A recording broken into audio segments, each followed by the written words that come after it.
tell you, being on this campus really brings back memories.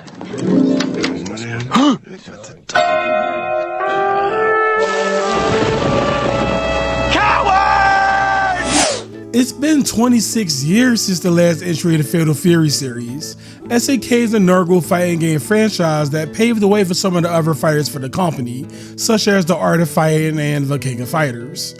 During this hiatus, the series was preserved by taking the more important characters, Terry, Joe, and Mai, and drafting them to appear regularly in various KOF titles and spin-offs, with the occasional Garou alumni joining in on the fun here and there.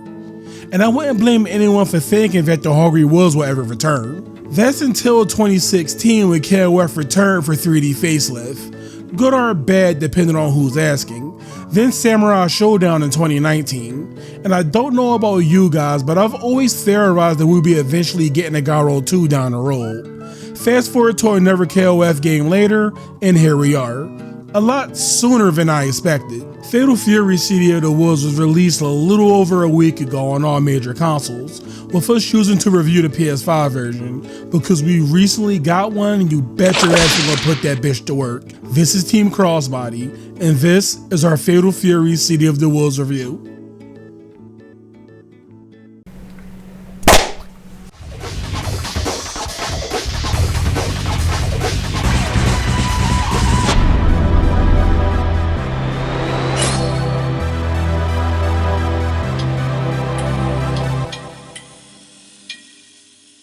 Heyo, we here at TCB appreciate our subscribers and want to give back a little by providing a copy of Fatal Fury City of the Woods for your platform of choice.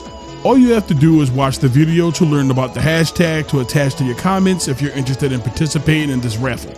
The only requirement is that you must be a public subscriber to the channel. We gotta know who we're giving this thing away to after all. Anyone who has an interest must leave the hashtag in the comment section of this video within 1 week of this review's release. And if you're the lucky winner, we will leave a comment under the one you made with the link for a special section of our Discord so we can discuss things further. Good luck to those who enter, look out for that hashtag, and enjoy the video. Making a sequel 2 decades since the last entry is just tricky rope to walk for any medium attempting it. But for fighting games, the 26 years have not been kind. The genre over time has devolved to what it is today. A cesspool of poorly designed fighters with devs that are way too busy trying to dilute what makes fighting games awesome to try to create the next big accessibility beast game in order to pander to a crowd who ultimately don't care about the genre to begin with, leaving the players who remain holding it out. Now, don't get me wrong, some good things came out of this modern dark age as well, such as rollback netcode becoming a universally expected feature, and other cool things such as replay takeover for example. But what's the point of having all these cool features if I hate the game it's attached to? Luckily, before the genre's collective case of head smash fully set in, SNK already proved multiple times they're very dedicated to not only providing games that still have engaging, well thought out mechanics, but also willing to embrace some of these new ideas as well. In for City of the Wolves case, this creates a game that walks that tightrope fairly effectively, being a modern game that is easy to pick up while still pandering to people who actually like fighting games for longer than a 2-week hype cycle. You don't have to look at your Steam page and wonder why you bought a $60 CNC with jiggle physics. But before we get into the gameplay of Fatal Fury, let's work our way for the content first. For the friend list, Fatal Fury has 3 main single player modes to offer. Arcade mode gives you 6 different opponents to punch your way through. That is then capped off with a final boss that, for those who are looking to play the game, I won't spoil you in this video. After Gisara took the big death, his throne was left empty with no heir. A new King of Fighters tournament has to be held to figure out who's going to inherit Gisa's position, and I suppose get stuck with the bill to fix that giant hole he left behind. You're then given your chosen fighters reason to fight, and off you go. Each character you encounter in arcade mode will be given their own introductory comic book style cutscene before every fight. All this accumulates in a rival battle at the 5th stage, which will provide more story. And beating the rival there will have you be challenged by that final boss that I won't spoil you. Beating the boss will allow you to view your fighter's ending cutscene, which are fully voiced and quite lengthy to my surprise. Because arcade mode endings in fighting games are usually really short, I will usually just skip them. but I think the extra long ending cutscenes make for a nice little reward for finishing and encouraging me to play through the game several times to watch them all. Once you had your fill of arcade mode, the game's main single player attraction is the EOST, or Episodes of Southtown, which is SNK's most ambitious single player ever. For full transparency here, I wasn't entirely sure what I was expecting from this mode. At first glance, it's very similar to Street Fighter 6's World Tour mode, a mode that I quit and uninstalled after an hour of playing because I noticed that it was just one long tutorial filled with mindless busywork used as filler. So I took one look at EOST and wrote it off, and was just playing it to get footage and nothing more. But by the end of my play session, I walked away enjoying it a lot more than I did initially, and dare I say, I was a little addicted to it. The long and short of the game mode is that it's made up of 90% fighting game, 10% RPG. You're given a giant map of 3 different regions that are unlocked as you progress with your chosen character's story, a story that is different from their arcade mode, by the way. There's a good amount of things to do in each region, but the main objective would be to gain enough levels to tackle the main mission. These of course start off easily enough with you taking on a bunch of no-names, but as you grow stronger, these become harder, with various win conditions being added to the battle, like smacking up multiple enemies or finishing a fight without the use of your special meters. If I had any complaints, it would be that most of these win conditions are uninspired and aren't very challenging. You can also find points of interest that will have you learn about many of Southtown's locations, which includes characters commenting about them. As you level your fighter, they can equip various buffs and skills. There's just tons of stuff to keep you busy here, and I was just an hour into it. I heard that each episode lasts about 2 to 3 hours each, and each episode's unlockables are specific to that campaign. I'm not saying anything here is fresh, and this definitely isn't as in-depth as Street Fighter 6, but sometimes less is more. It's still working, man, single player, much like Street Fighter Alpha 3's World Tour mode. The last of the single player offerings is the mission mode, which consists of Combo Trial, Survival, and Time Trial. The latter 2 are easy enough to figure out, but the Combo Trials are a little disappointing. Not only is the list of combos really small, but they're pretty easy as well, and they don't really push the player into trying things like starting with counter hits, wild counters, and anti-airs, nothing. Most of them consist of using your respective character's close buttons or starters.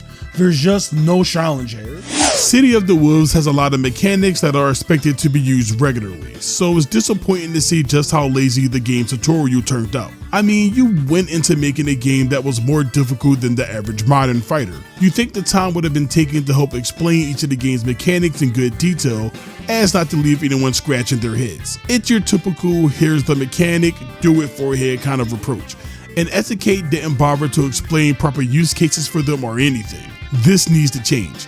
The game already demands players to actually learn things to improve, and it's going to turn casuals off when you can't even provide examples. Let's quickly go into the trainer mode because it's not very good. I mean, it has enough functionality going on to be useful, but compared to the others on the market, it falls short. This is a game where you actually need to grind defense on, meaning recording multiple layered pressure sequences is much more important here than in something like Street Fighter 6. But in that game, getting the dummy to do what I want is quick and easy, while in Fatal Fury is a little messy, and sometimes I find myself bumblefucking around trying to get the practice options where I want them to be. It's a little ridiculous how much work it is to train effectively here, so I hope the trainer mode can be polished up just a bit to make getting to things a little easier. You never have to worry about the music in SNK games, as they usually provide banger OSTs. Although I'm a little shocked to say this, but I do find the music to City of the Wolves to be a little dull. Again, don't get me wrong, I don't think the music is bad by any stretch, nor do I believe it's every piece of music in the game. Like, come on man, we're not talking about Strive's refusal to offer instrumentals to counter people doing burpees on a mic, or Street Fighter 6 assortment of ChatGPT tracks. But it just feels like it's lacking a lot of energy, even when it's supposed to be invoking that feeling. But it's a good thing that SNK provided a fully fleshed out jukebox that gives the players the option of changing every section of the game that has music attached to it. And we're not talking about slim pickings here either, because they give us an extremely extensive collection that covers not only the Fatal Fury series, but other Southtown based franchises as well, such as the Art of Fighting lines of games. All this comes with the game, ready to go at your convenience, without the hassle of battle passes and other things. Good going, SNK. Using the radical power of automatic AI learning to study your online matches, a clone can be created to fight against or used to fight others online. The first time I've seen or even interacted with a mode like this was way back with Virtua Fighter 5. Not that one, not that one, not that one. There it is. At the time, I remember this working alright enough. I mean, there was no way of being 100% sure at the time, since that data came from the arcade version of the game that provided a ghost to train against, but it was all around a solid feature. I can recall the system also appearing in Samurai Showdown 2019 as well, but I didn't touch it, although I did hear it was pretty cheeks, so I'm not surprised that it also made an appearance here in City of the Wolves. From admittedly what little time I did spend in this mode, it seems to take the ideas from SamShow 2019 and build upon it further, giving players the freedom of choosing which replay they want the ghost in the machine to learn from. Let's say you get bodied by someone who was just better than you. Well, what you can do is download their ghost and fight against it. Now, you can't look for specific players disappointingly enough, but it's still a neat mode if you're into that kind of thing.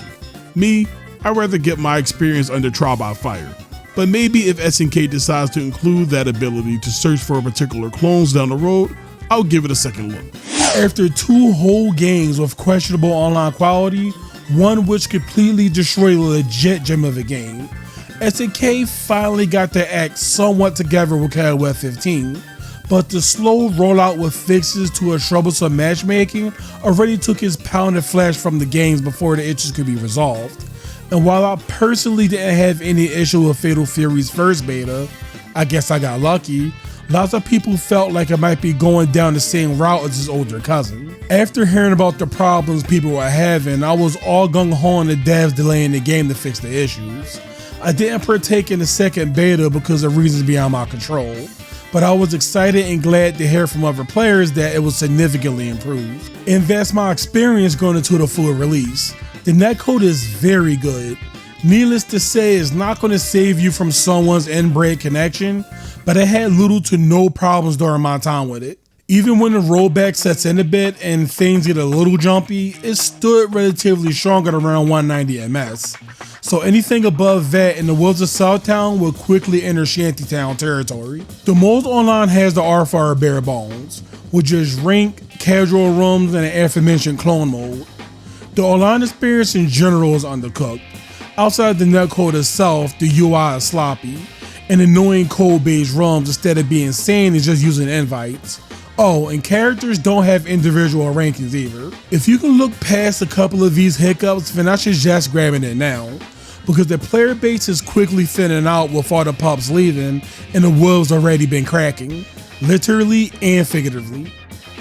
Another highly requested feature that fighting game fans are always clamoring for is some kind of color editor, and City of the Wolves offers this, giving players a good amount of control over what they can edit, and even shockingly enough, giving us the long forgotten and desperately sought after Holy Color Wheel. Hopefully they'll give us some costumes to play with this further, but this is a more than welcome addition. The roster of City of the Wolves will be familiar to anyone who has played Mark of the Wolves, as Southtown is filled with his usual residents. There are some new additions, however.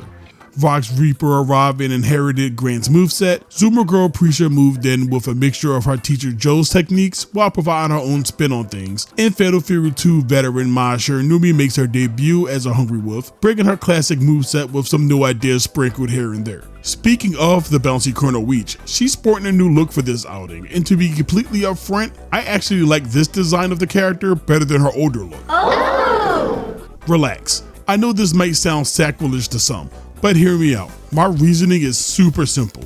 She just looks cooler. This also fits in with the heavy urban setting that City of the Wolves is going for, and Maya would not fit in nearly as well with the rest of the cast if she came stomping in with her usual threats. Ninjas are cool and all, but the leather outfit just gives her a bit more edge that extends past just that. Besides, the new costume still hits all the hot spots Maya is known for, so nothing of value is really lost. If you're really fiending for the old look, then pause on Maya's hitting gear where it makes a cameo. Let's hope SNK can have it return as its own costume eventually. Besides, Mai's new look is kind of a rite of passage, as much like Terry, this is a way to cement her as the secondary mascot for SNK. But Mai's new look isn't what you want us to talk about. Well, some of you might, but most of you want to hear about SNK's baffling decision to add 2 real-life combatants to the roster. If you want me to be straight up with you all, it really doesn't bother me all too much.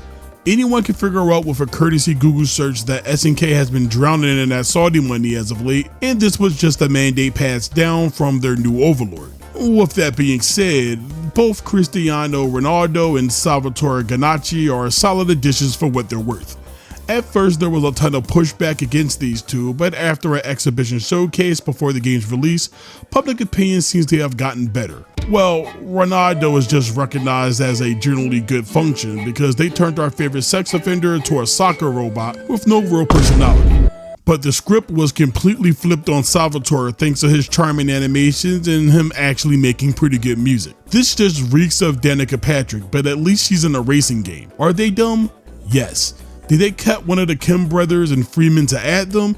Absolutely, but it could have been like 20 times worse, so let's just count our blessings with this one. It was confirmed that before support of the game ends, that every character from Fatal Fury and Mark of the Wolves will be in the game, so we won't have to wait very long for a complete returning roster. If it's really hurting you that these 2 guys are in the game, then convince yourself that Ronaldo is part of Team Sports from KOF and Salvatore is part of Duck King's group, which was already confirmed to be the case. There you go. They're canonical. So quit your bitching. The main system power in City of the Wolves is the Rev system, that if you're coming from Street Fighter 6, it will make you feel right at home, because at the most basic level, it behaves in a similar way. When a match begins, both fighters will essentially be at their strongest, having the ability to utilize the system mechanics freely from the jump, with the only resource needed to be built is the super meter. As you use rev techniques and block attacks, your rev meter will increase by different percentages until you reach your limit and overheat. Overheating works the same as burnout from Street Fighter 6, but instead of being punished by having to play neutral, it locks you out of all your rev actions, and while in this state, blocking attacks will slowly degrade your guard meter, of course causing a guard crush once it drops to 0. You'll naturally recover from being overheated by just waiting it out, but there are several recovery methods to speed things up, such as walking or dashing towards your opponent, successfully landing attacks, and performing just or hyper defensive actions. Connecting with a hidden gear or redline gear attacks will reset your rev meter back to 0, even if you use it during overheat. Although being overheated has some relatively drastic punishments, your character doesn't become unplayable. With the rev mechanics temporarily being taken away, your guy essentially becomes a Mark of the Wolves character, which is not entirely a bad thing. Let's quickly go over the rev actions and other system mechanics. The selective potential gear, or SPG, is a mechanic where you designate either the beginning, middle, or end of your character's health bar to serve as an SPG zone.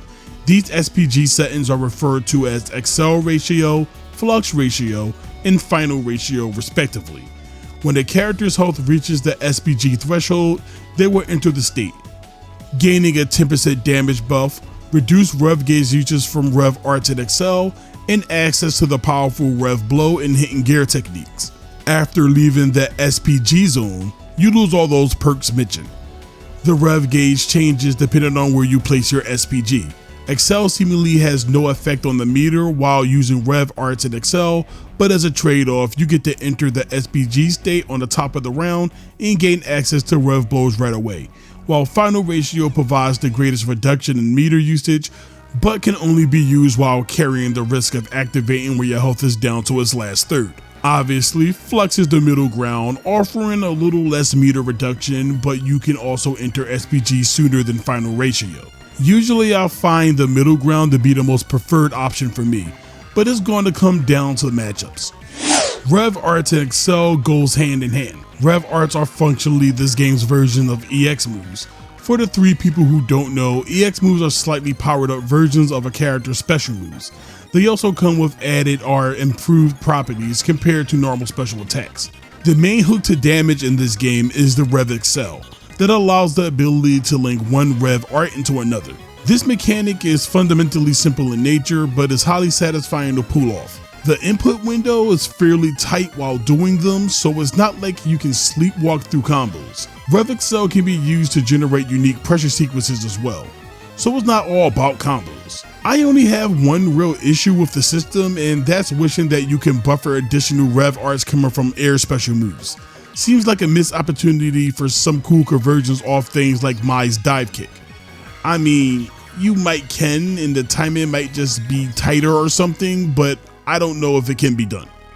Rev blows are a direct translation of drive impact from Street Fighter 6. I know, but this game seriously takes a lot of its mechanics from that one. Anyway, these special attacks carry an infinite amount of armor to them, meaning if you're not careful when they're activated, you're going to get popped. These attacks can be performed in the air as well.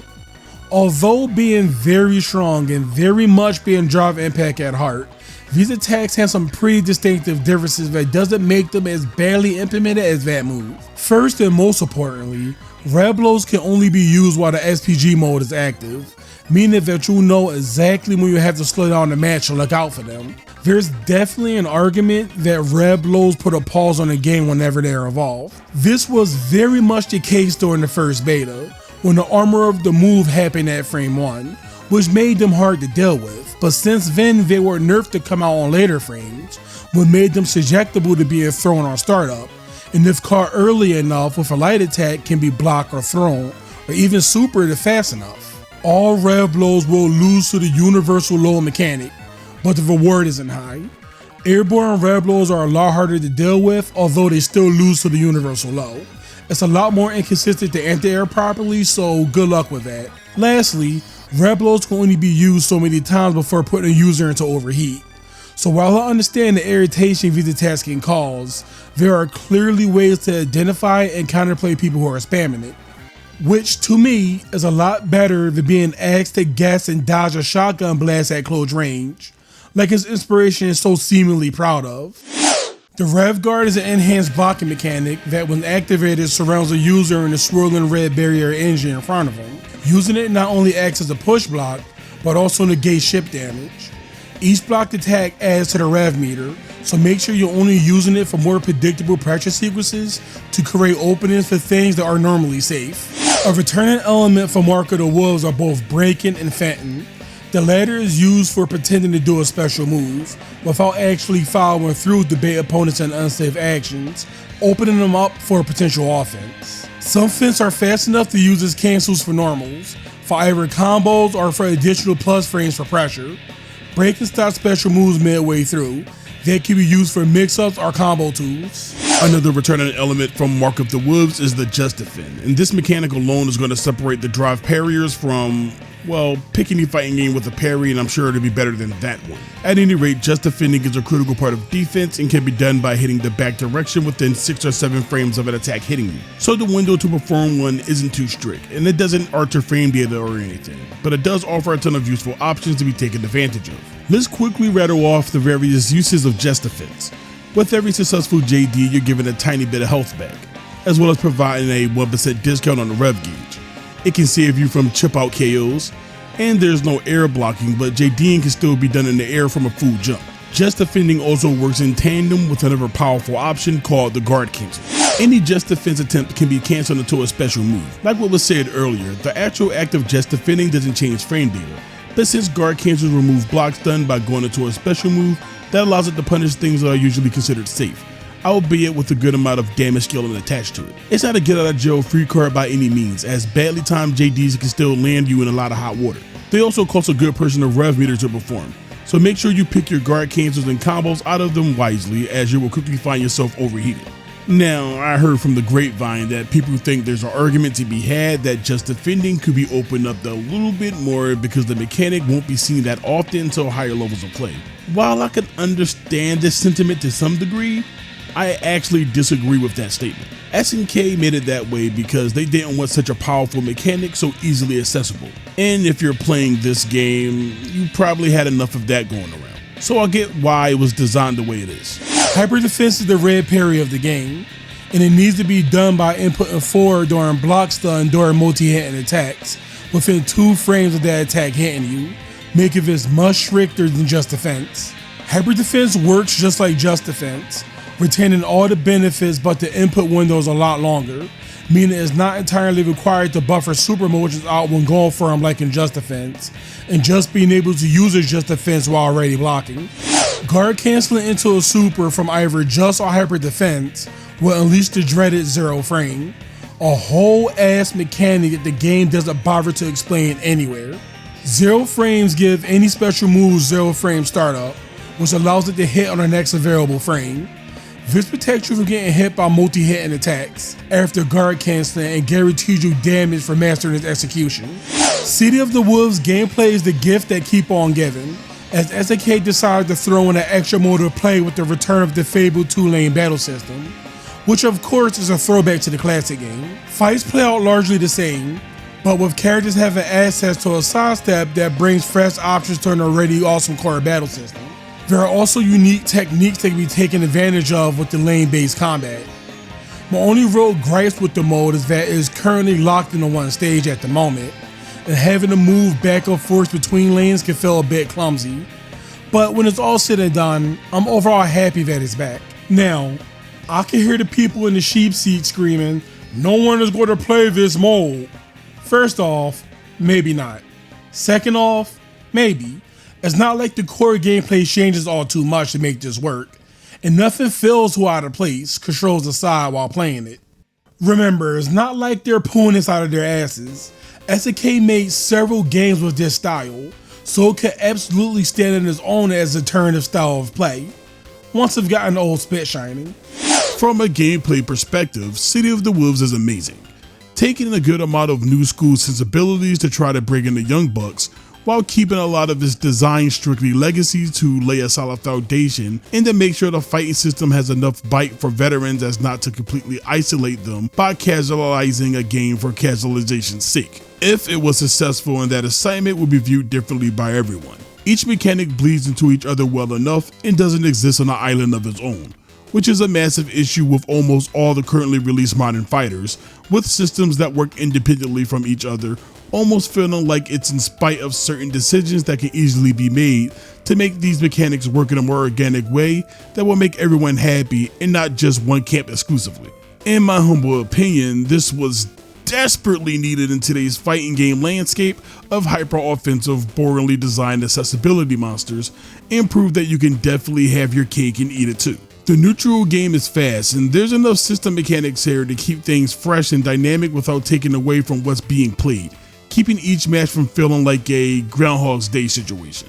At first, the game might feel a little feature creepy, but that's to ensure that there's always something going on, and that adds to the feeling that you can always do something better that doesn't involve guessing or getting lucky. There's always an option to deal with something in City of the Wolves, and it's only a matter of you figuring it out on your own and not waiting for the system mechanics to cut your steak for you. Of course, we're going to place the hashtag here. We're not idiots. The hashtag to leave in the comments is TCB Faithful. Just drop that either on its own or at the end of a comment and you're in. Good luck. Fatal Fury City of the Wolves is a glitch in the current Matrix, an anomaly, sadly enough. SNK has come a long way since popping back on the scene late 2016. From KOF 14's graphics and netcode issues, Samsoul's unfortunate continued netcode problems, and KOF 15's critical matchmaking woes that took way too long to fix. Fatal Fury stands as a combination of those lessons learned. Granted, SNK probably should have learned them lessons faster than they did, but you can't change the past, and here we are now. One subject they've been nailing more or less from the start was providing fighting games filled with quality mechanics, in a genre where devs started to lose their collective minds and completely lose the plot. Whether that equals success or not is up to your discretion, but I suppose SNK can't be doing all that bad considering this is their fourth major release. If that Saudi money is helping shield them from something like failure, is irrelevant. At the end of the day, things like the Saudi prince owning a large portion of SNK, the questionable marketing, the silly real-life guest characters, and fighting over whether or not it's a Discord fighter will be nothing more than a memory. And the only thing that's going to be left is the few people remaining to play the actual game. That's a fate every fighting game will eventually succumb to. And I can tell you this for free, a lot more people will still consider City of the Wolves good and will give it a shot for its gameplay alone been Street Fighter 6 and Tekken 8 that will simply be replaced by the next soulless number entry, never to be touched again. Wrapping things up, City of the Wolves did everything we wanted the game to do. Admittedly, it doesn't take much for us, but providing a solid single player, having a good online, actually giving players a diverse roster that consists of characters who play differently from one another, as well as creating a thoughtful fighting system that has mechanics that generally add to the game instead of strangling it. It's all it takes to make a banger fighting game in our book. We here at Team Crossbody awards Fatal Fury City of the Wolves an 8.5 out of 10. The weak parts of the game aren't really deal breakers and don't really apply to the core gameplay outside of the mediocre training and tutorial modes, which we feel are legitimate problems with the game. Let's just hope SNK continue to polish out these issues while the game is in the middle of being supported. Thank you for watching. Make sure to like, comment, and subscribe. We'll see you next time on the Runback.